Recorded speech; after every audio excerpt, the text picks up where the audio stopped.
This is the last podcast for Chapter 14. This has to do with the third theme, which is presidential transition and succession. Only 14 of 41 presidents have served 2 full terms. Let's talk a little about the vice president. 8 vice presidents have succeeded to office on the president's death. Prior to 2000, only 5 vice presidents won the presidency in an election, without having first entered the office as a result of the president's death. A rather empty job, it is. The vice president has 2 constitutional duties. As the vice president, he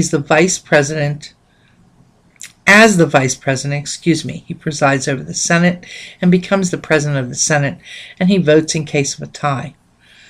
Those are his only constitutional duties. His leadership powers in the Senate are pretty weak, especially in times of divided government.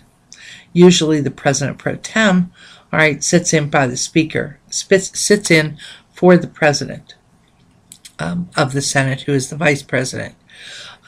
Remember that the speaker and the president pro tem are chosen by seniority and not by their ability to handle their houses. Problems of succession. Well, we had a 1947 Succession Act, which is set up where it goes president, vice president, speaker of the House, president pro tem of the Senate. That's the order. But what if the president falls ill? Okay, examples: Garfield, Wilson, Eisenhower, Reagan. If the vice president steps up, who becomes the new vice president? Well, the earlier answer was the Succession Act in 1886 and then amended in 1947. Today, the 25th Amendment establishes a procedure. It was passed in 1967. It allows the president to serve as, It allows the vice president to serve as acting president if the president is disabled. If the illness is decided by the president, by the vice president, and the cabinet, or by 2/3 vote of Congress. It has to be decided by one of them. Either the president steps out for a while, or the vice president and cabinet decide that the president should step out for a while, or by 2/3 vote of Congress. It requires a vice president who ascends to office on death or resignation of a president to name a new vice president.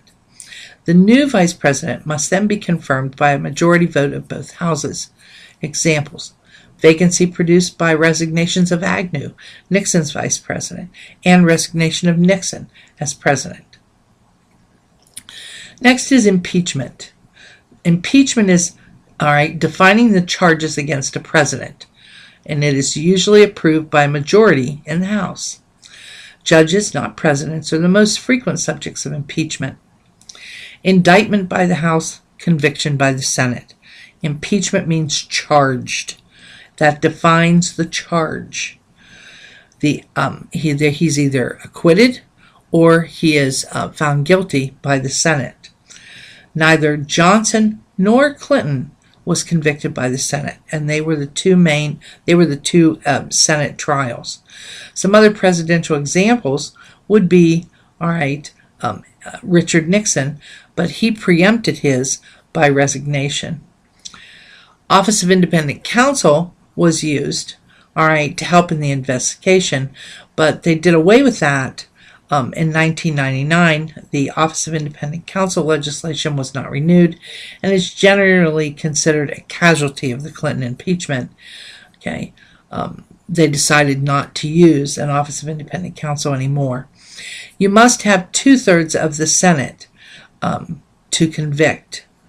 Keep that in mind. Interpretation of constitutional language as to what requires someone to be convicted on impeachment charges is unclear, because the Constitution only says that someone must be impeached, quote, if they have committed a high crime or misdemeanor, unquote. What does that mean?